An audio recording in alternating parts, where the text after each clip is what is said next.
Progress तो हुई है और आज चाइना ने अपना विड्रॉल भी शुरू कर दिया है।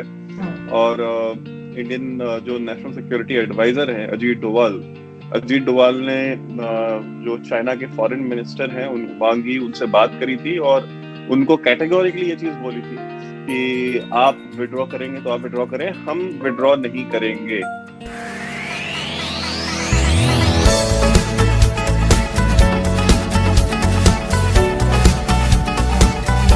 बताइए कि क्या सिचुएशन है अभी।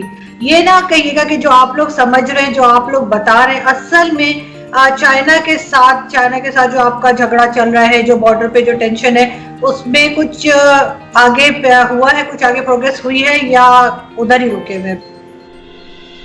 नहीं, देखिए प्रोग्रेस तो हुई है और आज चाइना ने अपना विड्रॉल भी शुरू कर दिया है।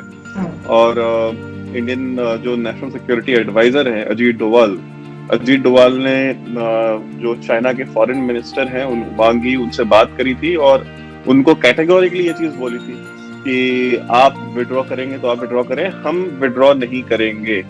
और उन्होंने इस चीज को बहुत क्लियरली बोला था और उसके बाद चाइनीज साइड ने विड्रॉल भी किया और चाइना की जो फॉरेन मिनिस्ट्री है उसका स्टेटमेंट भी आ गया है कि हाँ, हम वहां से विड्रॉ कर रहे हैं। और उनका स्टेटमेंट कुछ मिक्स टाइप का था। उन्होंने कहा था कि हाँ, हम वहां से विड्रॉ कर रहे हैं, ये बात उन्होंने एक्सेप्ट करी और साथ में ये भी कहा कि we want to focus more on Tibet, हम तिब्बत पे ज्यादा फोकस करना चाहते हैं इस वक्त, तो हम वहां से विड्रॉ कर रहे हैं। तो ये चीज तो हो गई कि वो विड्रॉल हो गया।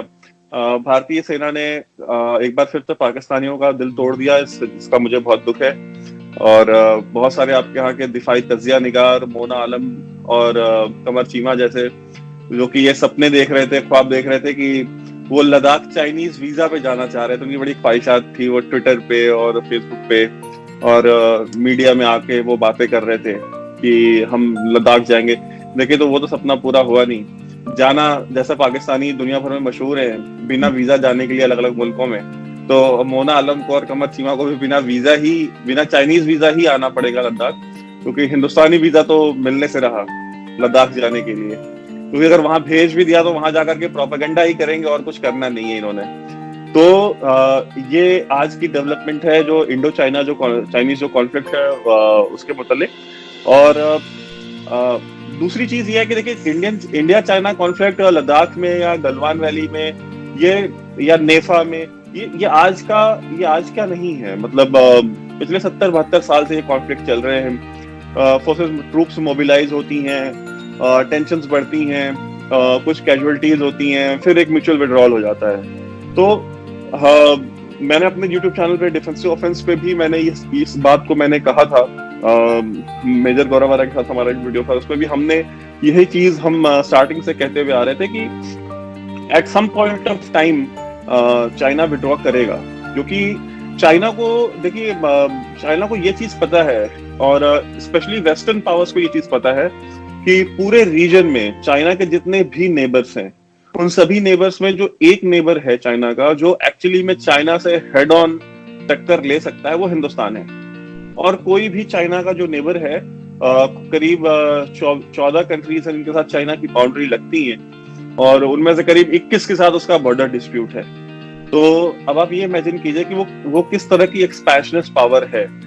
मोदी साहब ने भी जो वहां जाकर जो स्पीच दी थी, उसमें उन्होंने एक लाइन, बहुत जो क्रूशियल लाइन उन्होंने बोली कि ये विस्तारवाद का युग नहीं है, ये विकासवाद का युग है। यानी कि विस्तारवाद यानी एक्सपेंशनिज्म।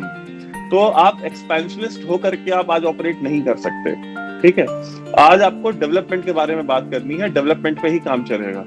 तो चाइना को एक वो सिग्नल मिल गया था और जिस तरह से अमेरिका ने अपने 2 एयरक्राफ्ट कैरियर साउथ चाइना सी में भेज दिए थे और इंडिया को वेस्ट की तरफ से, यूएस की तरफ से, ऑस्ट्रेलिया की तरफ से, जापान की तरफ से बहुत ओवरवेलमिंग सपोर्ट मिल रहा था और मिलिट्री सपोर्ट मिलने की बातें हो रही थी। और सबसे बड़ी चीज जो इसमें नोटिस करने की थी कि इंडिया ने बैक ऑफ नहीं किया।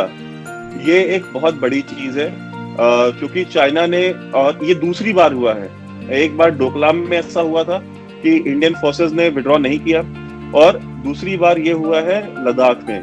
तो चाइना को और दुनिया में ये मैसेज गया है कि इंडिया ने चाइना के सामने 2 बार हेड ऑन जो है स्टैंड लिया है और इंडियन आर्मी ने, और ये एक बहुत बड़ा चेंज जो है ग्लोबल पर्सपेक्टिव में आएगा इसकी वजह से। लेकिन सुनने में तो यही आया कि चाइना ने काफी टफ टाइम दिया है इंडिया को, और इंडिया के साथ कोई भी नहीं खड़ा हुआ था। अगर आप अमेरिका की मिसालें दें या कुछ, तो वो तो जाहिर है उनके इलेक्शंस आ रहे हैं, और जो वहां पे इंडियन कम्युनिटी है अमेरिका में, उससे उनको वोट भी चाहिए अमेरिकन सदर को, और जाहिर है उनको फंड्स भी चाहिए।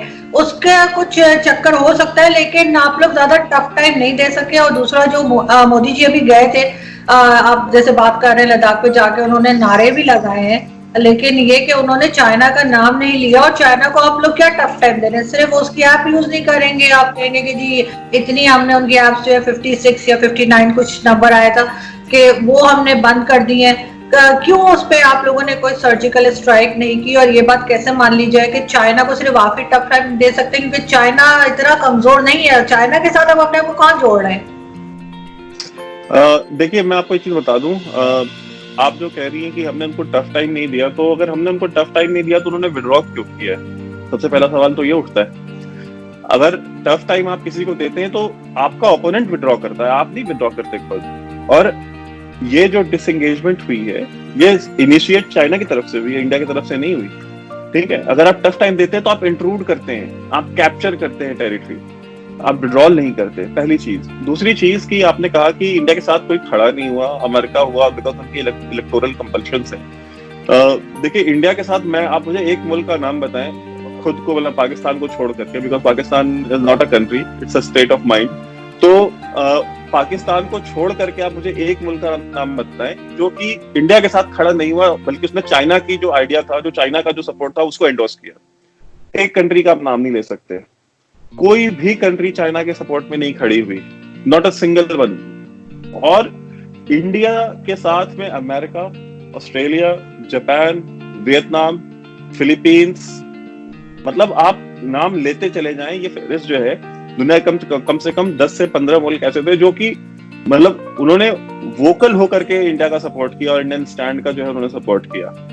तो ये एक बहुत बड़ी डिप्लोमेटिक विन नहीं थी, ये एक जियो स्ट्रेटेजिक और एक जियो पॉलिटिकल मैसेज पूरी दुनिया में गया है कि India has the support of the all the leading world powers accept China.